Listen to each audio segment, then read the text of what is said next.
El siguiente conferencista es Nixon Narváez. Él es un consultor colombiano. Creo que ya tiene encargada la presentación. Eh, pero él nos hablará el día de hoy sobre el imperio del mensaje en las campañas electorales. Justo, bueno, hace un mes, un poquito más de un mes, tuvimos un foro en el que estuvo el invitado junto con otros colegas colombianos y se analizaron el efecto y las causas y sucesos que ocurrieron justo en las pasadas elecciones allá en Colombia. Recordemos que Colombia apenas acaba de renovar la presidencia y justo este efecto que hubo, ¿no? Y que habrá y que podrá inferir en los próximos procesos locales. Nixon Narváez es consultor en comunicación política, cuenta con estudios en ciencias políticas por la Universidad Tecnológica de Bolívar, de marketing en la Universidad Libre de Cartagena y además un diplomado en consultoría política. También cuenta con una maestría en consultoría en imagen y marketing político y, si fuera poco, 10 años de experiencia como consultor en campañas políticas. ¿Qué tal, Nixon? ¿Cómo estás? Muy buenas tardes allá en Cartagena. Hola, José, buenas tardes. Un cordial saludo. Ya casi noche acá, ¿no? Ya, ya anochecer. Así es. Pues bueno, date la bienvenida a nombre de todo el equipo, a nombre de Crubas y de Hagamos Comunicación, a esta Semana Iberoamericana de Comunicación, Estrategia y Marketing Político. Y bueno, este es todo tu tiempo, tu espacio. Por acá ya tenemos cargada la presentación. Ok. Dame un segundo. Yo ando mueve y mueve y yo ya no sé ni dónde se le toca. Tú nada más indícale a Mayrani y ella estará pasando tus diapositivas. Bienvenido. Listo, ok. Gracias, José. Gracias por la invitación y nuevamente felicitarte, ¿no? Por este esfuerzo que siempre hacen tus locuras, ¿no? Por la comunicación política. Chévere. Te felicito. Pues bueno, como le decía José, parece ser que el día de hoy ha sido súper interesante y estamos más o menos en la misma tónica, ¿no? Hablar cómo comunicar, cómo generar emociones y cómo mandar un mensaje efectivo. Hoy hablaré de eso. Siguiente, por favor. Mi propuesta hoy es hacer una travesía por lo que es, digamos, el mensaje en campañas electorales. Me quiero concentrar en campañas electorales, apartarme un poco de lo que es gobierno y demás, y es por estos escenarios, el quién, el cómo, el por qué, el cuándo del mensaje, ¿verdad? Y esto sería más o menos el recorrido adelante, compañero.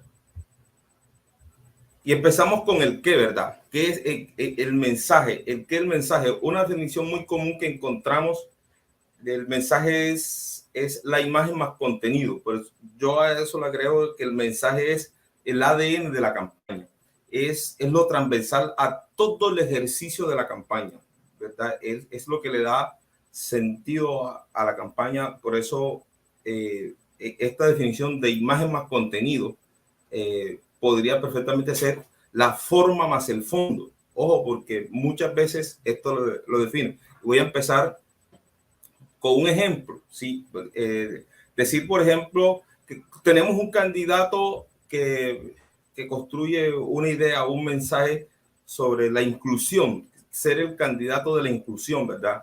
Digamos que este candidato hace un ejercicio interesante sobre el contenido, ¿sí?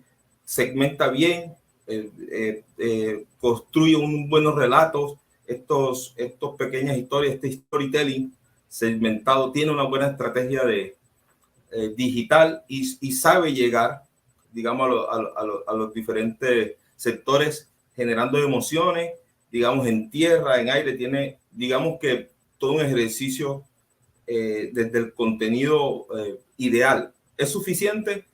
Pues no siempre, porque imagínense que este candidato eh, que plantea ser de la inclusión tiene un gran equipo de trabajo, ¿no? Y ese equipo de trabajo está compuesto todos por hombres, todos mayores, todos de tez blanca. Bueno, ahí pasa algo, ¿no? Bueno, listo, mira, tú me estás vendiendo a mí un ejercicio de un mensaje de que eres el candidato de la inclusión, pero sin embargo, en la campaña, en el ejercicio de campaña, no participa el joven, no participa la mujer, no hay inclusión de género, no hay inclusión de sexo, demás. Entonces, aquí pasa algo, ¿verdad? Aquí pasa algo y fíjense que ya hay falla, ya no hay coherencia entre la forma y el contenido. Ojo con eso, el mensaje debe, digamos, ser el ADN de toda la campaña, desde la forma hasta el fondo, ¿vale? Ese es el que seguimos.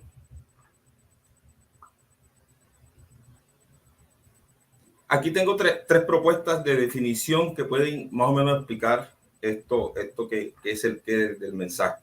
La primera es una muy común que encontramos en una definición que se puede encontrar en algunos con el posicionamiento, ¿no? La idea o concepto que se quiere con que se recuerde.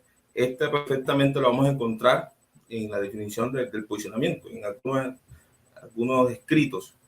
¿Y por qué lo traigo a coalición? Porque para mí el mensaje, la construcción del mensaje durante toda la campaña es un ejercicio de constante posicionamiento. Si desde el principio al fin, cada pieza publicitaria, cada spot, cada, digamos, elemento de campaña, cada acto de campaña, desde la estrategia, desde lo táctico, es un ejercicio de posicionamiento.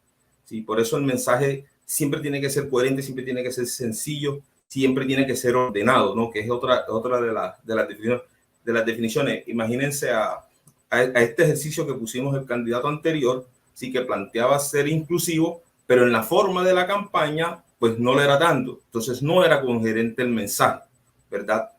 Y de lo ordenado pasa por los tiempos. Ahí más o menos, más adelante haremos una propuesta de cómo manejar los tiempos, el timing, la línea del tiempo de la campaña y cómo este mensaje se puede adecuar. Y por supuesto sencillo, hoy se ha hablado mucho, ¿no? De manera fabulosa cómo el mensaje hoy exige, el mensaje que hoy sea menos, ¿no? Ese dicho hoy de más es menos, creo yo que tiene mucha efectividad porque se compite con mucho, digamos, en redes con estos impactos, y yo diría que se compite con algo que hoy es brutal, que hoy es despiadado, que es con este dedo. Si este dedo es quizás lo más brutal que hay hoy, lo más despiadado que hay para cualquier pieza publicitaria, ¿no? Con este solo ejercicio de pasar hacia arriba, se fue nuestra pieza. Hoy ese instinto, ese acto de pasar el video, la pieza, lo que tengamos, es despiadado, ¿no? El ciudadano hoy, si no interesa, lo pasa. Se fue nuestro trabajo de un mes en ese sentido. Entonces hay que ser en ese sentido muy atractivo. Y por supuesto, lo decía el maestro Imhoff, no contrastar. La campaña es contraste, no tengan miedo de contrastar. De hecho, al hacer tú una afirmación de solicitar voto, lo que estás haciendo es contrastar. No, vota por mí y no por el otro. Por eso el mensaje tiene que quedar claro, el contraste. Porque si tú no marcas diferencias desde el inicio, si tú no marcas diferencias, vas a ser uno más y va a ser difícil, digamos, que llegues, que encuentres ese público, porque no me estás mostrando nada distinto, no me estás mostrando nada diferente. Por eso desde el mensaje hay que contrastar, desde el mensaje hay que llegar y marcar la diferencia. Lo que yo recomiendo es que el contraste de cada candidato sea desde un lugar que yo domine, sea desde esos temas donde yo soy fuerte, ¿sí? No empezar a inventar o construir, digamos, lugares donde no manejo. Siguiente. Sí, aquí yo entro en una propuesta, en algo que he venido padeciendo y estudiando hace rato, que son lo que yo llamo las campañas aristotélicas. ¿Qué son las campañas aristotélicas? Seguramente todos ustedes la conocen, pero bueno, yo le estoy dando, digamos, este nombre, que es, ¿por qué aristotélica? A ver, este señor Aristóteles, digamos, cuando entra a contradecir a su maestro Platón, que todo el mundo lo contradijo a Platón, que planteaba los dos mundos, ¿no? El inteligible y el sensible. Platón te dice, Aristóteles te dice, no, hay un solo mundo, solo que se divide en dos: el mundo extralunar y el mundo sublunar. En el mundo extralunar, el mundo funciona de manera organizada, coherente, constante y eterna. Es decir, todo funciona, toda pieza tiene una función, y es por eso que en la mañana amanece y en la noche anochece. Cuando tú te levantas, tú encuentras el sol porque sabes que algo allá está funcionando y el sol va a aparecer, y luego en la noche. tú no te preocupas por eso. Eso así funciona. Por lo tanto, todo cuanto existe tiene un fin último, que a su vez es su límite.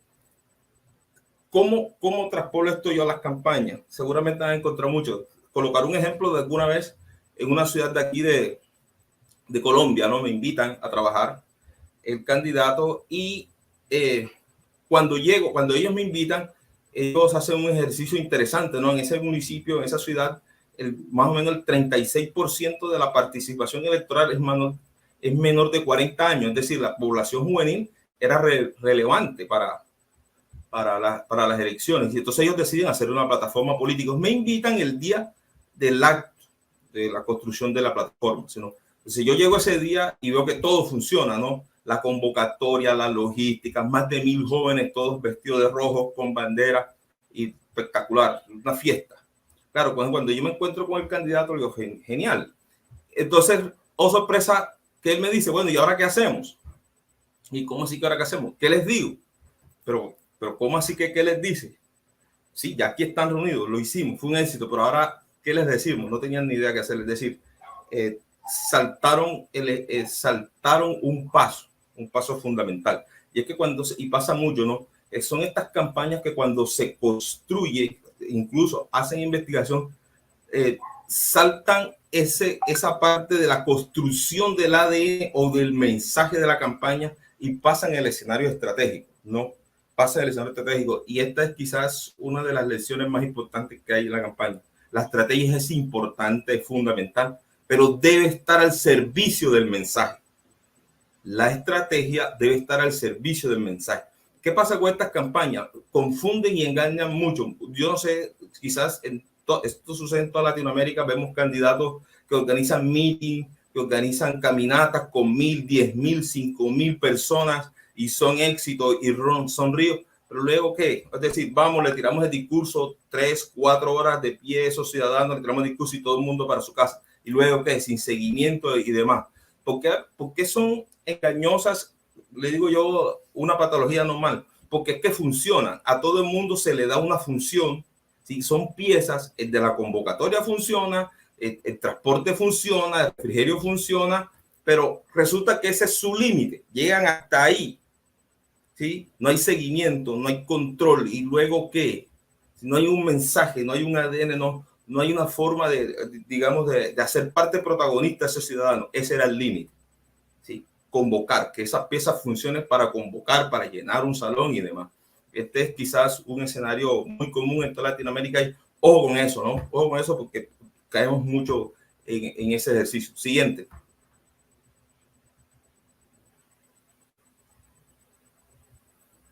Las campañas aristotélicas, digamos. Luego viene el quién, el candidato. Y candidato. Y quizás el mensaje hoy con el candidato es que el principal canal de comunicación del mensaje que tiene una campaña es el candidato. Hay muchos canales, todos son necesarios, pero el principal es el candidato. Ese debe ser el principal canal. Y sigo con los ejemplos que me han sucedido y quiero compartírselo. Un candidato, bueno, un municipio de aquí cerca, me invita. Yo cuando llego encuentro que resulta que tiene muy, digamos, una percepción de ser un candidato grosero, antipático. Sí, nos lo dieron los estudios que era un candidato rechazado. Y resulta que era un candidato que, porque no hablaba, porque cuando iba a la comunidad se dedicaba a escuchar y no le hablaba. Entonces el ciudadano no me habló. Pero ¿cómo es esto? ¿No? Un político que escucha.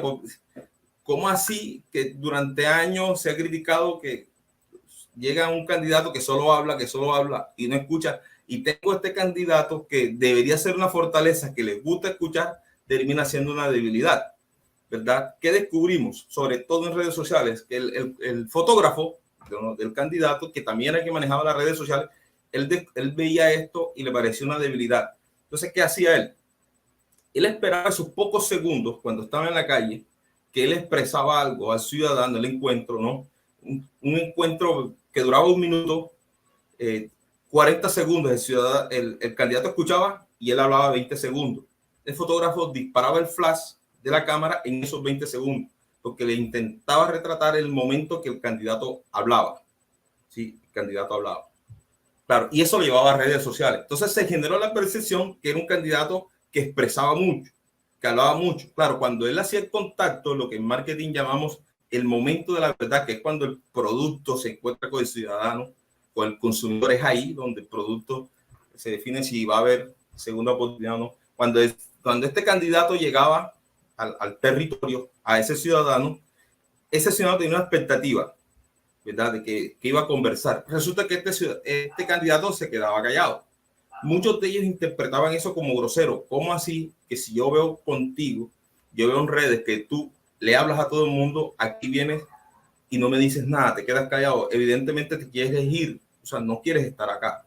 Sería esta percepción. Y fíjate como una fortaleza de un candidato que escucha terminó siendo una habilidad. ¿Por qué? Porque no lo usaron a él como canal. Construyeron un mensaje alrededor de otros canales, pero no lo usaron que era el principal canal. El movimiento que nosotros hicimos, por supuesto, lo convertimos en una fortaleza, pero por favor, jamás pierdan de vista que el principal canal, a partir del candidato, el mensaje. Por favor. ¿Sí? Siguiente.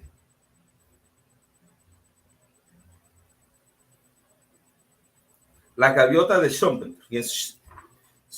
A ver, este es un economista, ¿no? Que hace más de 2 siglos. Los economistas han olvidado y los politólogos hemos rescatado un poco, ¿no? Este señor decía, hace más de 2 siglos, él decía que el ciudadano, ¿sí o no? El ciudadano interpreta su problemática, interpreta su situación, pero no la teoriza. Y la relación con el político pasa porque lo entienda y meteoriza el problema. ¿Cómo así? A ver, este ciudadano, el ciudadano común, él entiende sus dificultades y algunos problemas. Por ejemplo, la pobreza o la delincuencia pasan porque no hay, por el desempleo, y entiende que la lógica le dice que si hay más empleo, se acaba la delincuencia y se acaba parte de la pobreza, ¿verdad? Pero ese ciudadano no teoriza en profundidad cuál es la solución, solo sabe que hay que crear más empleo, ¿verdad? ¿Dónde está, digamos, decía la sagacidad del político? Decía Schumpeter, él es aquel que teoriza, entiende ese problema, primero lo entiende, luego lo teoriza.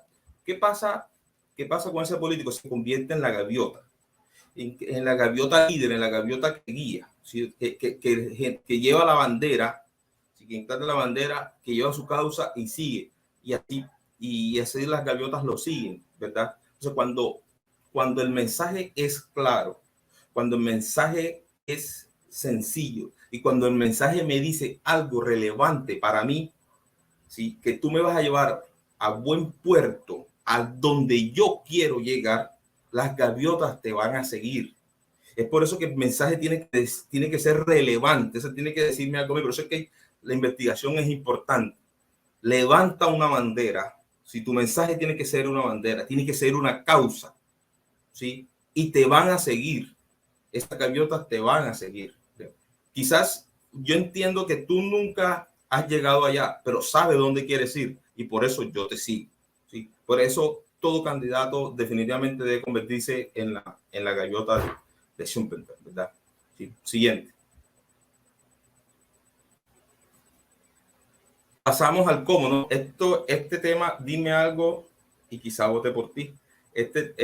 Hoy ha sido un día fabuloso, por eso me ha gustado desde el primer momento. Bueno, seguramente toda la semana lo trabajaremos y se repetirá mucho. ¿Cómo vender el mensaje? Contando historias. No, es la manera más efectiva. Se ha estudiado, se ha demostrado que contando historias es la forma como uno conecta, sobre todo este tema emocional, ¿no? Que hoy ha sido importante, ¿no? Si tu mensaje a través de la historia, si a través del storytelling lo relatas de manera asertiva, seguramente serás esa gaviota que te van a seguir. por una razón. Díganme el primer ciudadano que se levanta en la mañana a buscar Twitter, a buscar Facebook o a buscar cualquier medio a ver qué está pasando en la política, leer política. ¿Sí? No me levanto a las 6 de la mañana a ver política. Solo nosotros somos los animales políticos, pero un ciudadano, y como yo siempre pongo el ejemplo de mi señora madre, desde que se levanta, lo primero que se preocupa es por hacer el café de la mañana y se está acabando el día y está preocupada de cuál es el capítulo de La Rosa de Guadalupe. Si está en eso. ¿Sí? Y ella vota, ella participa, ella elige. Pero cuéntale una historia a mi mamá y la tienes. ¿Sí? Cuéntale una historia.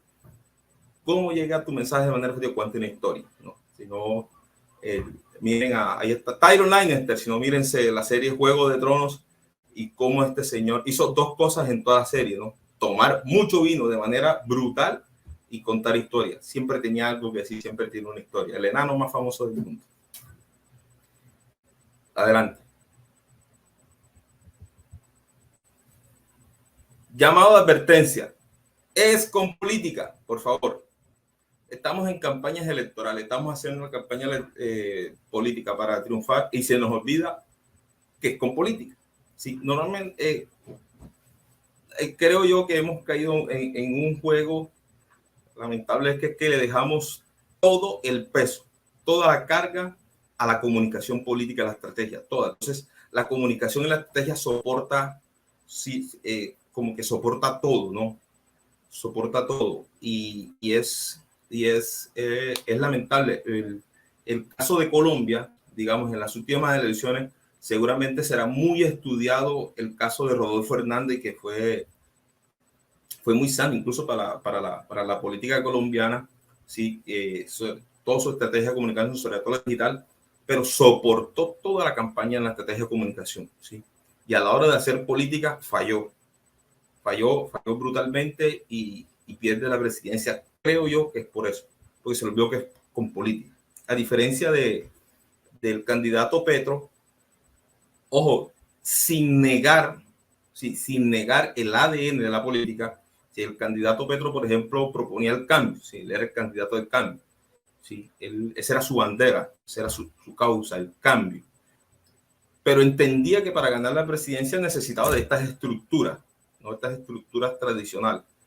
Entonces, claro, él sin abandonar el ADN, él construyó un relato de decir, es que el cambio es con ellos, es que ellos también tienen que hacer parte del cambio, es que la paz tú no la haces con tus amigos, sino con tus enemigos, es que ellos son necesarios para el cambio porque son los partidos, y construyó un relato alrededor de eso porque sabía que necesitaba las estructuras políticas. Entonces, no abandonó el ADN de su mensaje, pero entendió que esto es con política, lo entendió y sobre todo a los amigos que van a participar en las elecciones locales. Ojo, que he visto muchos que han entendido que llegó el cambio a Colombia con Gustavo Petro y ahora en lo regional el cambio es automático, y no es tan así. Ojo con eso, porque todavía en lo local o regional se mantienen algunas estructuras, se mantienen algunas dinámicas y va a ser muy, muy, muy complicado entrar a pensar que el cambio es automático. ¿Vale? Siguiente. Y si Platón se equivoca, otra que contradice al Platón, ¿no? Hannah Arendt, esta filósofa que no le gustaba que le dijeran filósofa, sino que hablaba mucho de política. Hannah Arendt plantea un tema interesante, es que cuando dice que, bueno, este tema de las cavernas, ¿no? Que Platón habla de que este ciudadano que está en las sombras, que ve la sombra de la realidad, que está en la oscuridad, que está en la caverna, y su realidad son esas sombras, y esa es su única realidad. ¿Sí? Este que logra salir y encuentra la luz, el bien máximo, ¿no? El sol, y la luz le muestra el camino, y eso es, él regresa a este ciudadano que está en la caverna y que ve en la sombra la realidad, y le dice, mira, estás equivocado, esta no es la realidad. Sí, esta sombra en realidad es un engaño. Allá afuera hay una luz brillante, hermosa, que es mucho más amplia, que es una realidad más hermosa. Decía Arendt, y si Platón se equivoca, y si en realidad pasa es que tú sales de una caverna de la oscuridad y pasas a una caverna de las luces, ¿sí?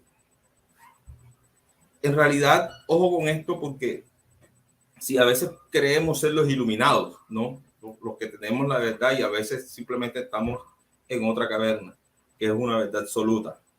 Y en esto yo le recomiendo que investiguen un tema que es la interacción simbólica. La interacción simbólica es una escuela, un enfoque, ¿sí? Del análisis de la comunicación de la política de los años 20 en la escuela de Chicago, esta escuela de Chicago que tanto aportó, y que decía algo como que el objeto, ¿sí? El objeto tiene sentido en la medida que el sujeto interaccione y le dé una categoría o le dé representatividad. Es decir, ese objeto existe y su función existe en la cual el sujeto así lo entiende y así lo usa. Un ejemplo, vamos a poner el ejemplo del ciudadano que sigue en la caverna, ¿no? Este amigo de Platón que sigue en la caverna. Nosotros le ponemos un computador con internet, con todas las herramientas, súper veloz y demás. Este señor no tiene ni idea que es un computador. Entonces, en su relación, interrelación simbólica, ese objeto no sirve para nada. Es un objeto bello, lindo, pero que no sirve para nada. Sino, esto pasa igualmente en muchos territorios. Como consultor, una vez se encuentra con un escenario bastante complicado, bastante difícil, que es una frase. Si uno a veces, estas dinámicas políticas, uno dice, bueno, aquí tiene que cambiar algo, parece que no está bien. Y la frase de los líderes que uno se encuentra, a veces de los candidatos, es que aquí siempre se ha hecho así. Es que aquí la política se hace aquí. Y eso uno como que, bueno, pero sí, siempre se hace así, pero no necesariamente es que esté bien. Sí, me ha pasado un par de veces, no lo puedo negar, que uno llega y corta así. El hecho de que siempre se haga así no quiere decir que esté bien. Pero ojo, porque uno puede entrar a cortar esa interacción simbólica, ¿no? Que ese ciudadano entiende la forma de hacer la política de así, ese método de hacer la política, ¿sí? Entonces, a veces, uno entrando, el iluminado que quiere sacar de las cavernas, puede romper con esa interacción simbólica. ¿Y qué puede suceder? Si esta forma de hacer política no está bien, la corto y pasamos a una novedad y entramos a algo. ¿Qué pasa en ese relacionamiento y ese entender político? Se rompe, y eso de que, como yo entiendo la democracia, la política, el líder político, así como lo entiendo, se rompe. Y pasas a ser un buen tipo, un buen primo, un buen vecino, el profesor, el ingeniero, pero ya se rompió esa interacción como mi líder político. Ojo con eso, porque ha pasado muchas veces, a veces como consultor, hemos llegado y nos hacemos los iluminados y esto está mal y puede pasar eso. Sí hay cosas que hay que cambiar, sí, pero yo diría que hay que hacerlo con mucho cuidado y ojalá con mucho tiempo, ¿verdad? Mucho tiempo. Me pasó 2 veces y hemos aprendido de eso, a Dios gracias. Entonces hay que tener en cuenta, decía Nare, ¿y quién dijo que estos señores en esa caverna no pueden hacer política? ¿Quién dijo que no puede haber deliberación alrededor de la sombra? Que no puede haber disenso. Sí pueden hacer política. Hagamos política en ese sentido. Si ellos consideran, si que ese es su mundo y consideran hacer política, pues bien, eso es válido. Tú quizás entraste a otra caverna de la luz y harás política desde allá, ¿no? Esa es mi verdad, esa es tu verdad, ¿no? Los paradigmas que tanto defendió Thomas Kuhn. Perfecto. Entonces, seguimos. Adelante.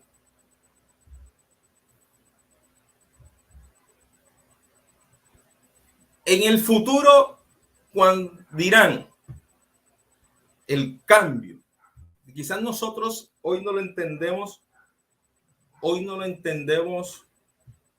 y no nos damos cuenta que nosotros estamos en un cambio de era. Y en el futuro, cuando comiencen a estudiarnos, ellos dirán, nosotros fuimos la generación del cambio, ¿sí? Hace un siglo la manera de producción no es, digamos, no es como está sucediendo ahora. La forma de producir hoy está cambiando, cambió. La forma de trabajar, ¿sí? Producción y el trabajo cambió. Se ha transformado la forma de la familia, ¿sí? La forma como se entiende hoy la familia. Se ha cambiado sobre todo la forma de cómo nos comunicamos. Cómo nos comunicamos. Eso, ese modelo matemático, ¿no? Del mensaje, el emisor, el canal, el receptor y el feedback, ya no es así. Ya hoy se hablaba del prosumidor y sigo hablando de Hannah Arendt en cuanto me encanta Hannah Arendt, pero no se nota, que parafraseando a Immanuel Kant, él decía que uno tiene poder y control sobre las cadenas al arrojarlas. Lo que no tiene poder es la dirección que toma o cuándo se devuelve. Pasa lo mismo en la comunicación, ¿no? Esa idea de la parrilla, de que yo controlo la parrilla, de que tal momento, a tal hora, montamos o comunicamos, ya no es tan así, ¿no? Hoy estos prosumidores, ¿sí?, en el metaverso son protagonistas y ellos son los que incluso imponen agenda, ¿no? Yo diría entonces que los medios de comunicación, como se dice, son los que imponen agenda. Yo no creo que tanto. Ellos hoy siguen al ritmo de lo que sigue el mundo, y creo yo que los medios de comunicación hoy encuadran. Por eso es importante tener relación con los medios. Si los medios de comunicaciones una que otra vez imponen agenda, sí, pero la mayoría de las veces lo que se encarga es de encuadrar esa agenda, no la dejan ir, si no ocultan el escenario, sino que la encuadran y son importantes en ese sentido, y por eso uno se matricula o no con un medio de comunicación. Pero entonces, ¿cómo hacemos? El maestro Imos lo decía de manera genial, ¿no? El cómo nosotros, yo lo llamo permear el diálogo social. Nosotros cómo tenemos que construir que nuestro mensaje, nuestra idea, nuestra propuesta llegue a la esquina de la tienda, a la esquina del bar, a la mesa del comedor de tu casa, a la universidad, a los salones, a las aulas. ¿Sí? ¿Cómo logramos que ese mensaje penetre y se vuelva en las redes sociales y demás? Yo aquí tengo el ejemplo de Francia Márquez, porque creo que es el último ejemplo en las últimas elecciones que lo hice de manera genial, sino con un tema, con una forma coherente, sencilla y ordenada, logró permear el diálogo social, ¿sí? Y de manera poderosa. Cuando ella es designada como la candidata a la vicepresidencia de Gustavo Petro, recuerdo yo en esta entrevista al canal Caracol, ella le preguntan, ser presidente, para ganar la presidencia, ¿para qué? Y ella lo responde, para vivir sabroso. Pero sabrosos, ¿quiénes? Los nadie y las nadie. Y resumió todo el ejercicio del cambio en esas dos palabras. El cambio.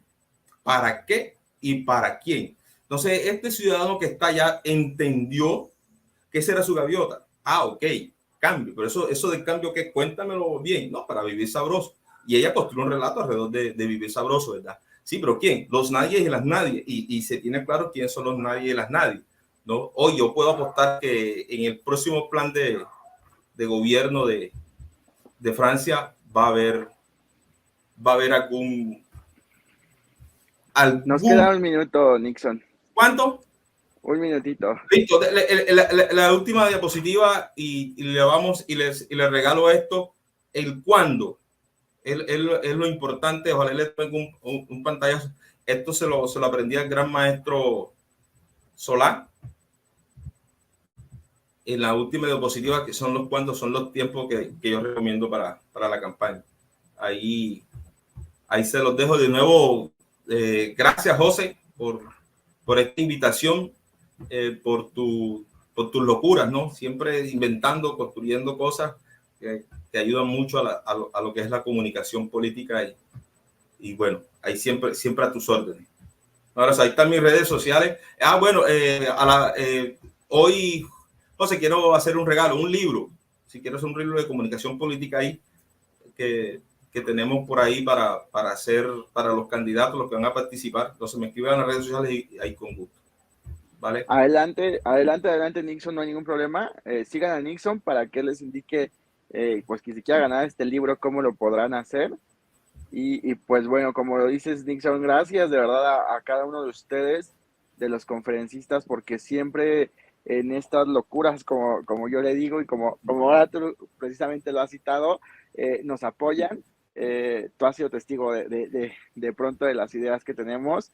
Afortunadamente o desafortunadamente esta semana no coincidimos con un evento con Héctor Venegas, que ya está aquí. Normalmente cada semana algo atravesábamos Algo ahí. hay. Sí, pero bueno, la finalidad siempre ha sido la misma, incluso cuando se llegan a cruzar eventos, la finalidad es sumar.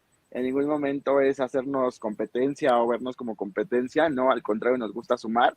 Y los espacios digitales, como bien lo dijiste, pues son para eso, ¿no? Me causa cierta, pues vaya, cierta interrogancia, y lo digo así abiertamente, que la gente no lee lo que dicen las políticas de privacidad o las políticas de cada una de las plataformas, ¿no? Y piensan que el tener una cuenta ya es de uno, cuando uno no ha leído bien lo que dice y para qué funcionan, y creo que es todo un tema eso, y ojalá próximamente lo podamos exponer acá. Hay varias preguntas, hay varias felicitaciones también, Nixon. Te invito a que posterior de esto puedas pasar y darte una vuelta en YouTube y responder las preguntas de ellos, pero no quiero dejar de pasar por alto el entregarte este reconocimiento de manera digital al maestro Nixon Narváez, tras haber participado en calidad de conferencista en la Semana Iberoamericana de Comunicación, Estrategia y Marketing Político, que ha sido organizado por la consultora Cuevas Comunicación y la plataforma Hagamos Comunicación de manera online, y que se celebra el 29 de agosto al viernes 2 de septiembre. La firma tu servidor el día de hoy en Ciudad de México el 31 de agosto de 2022.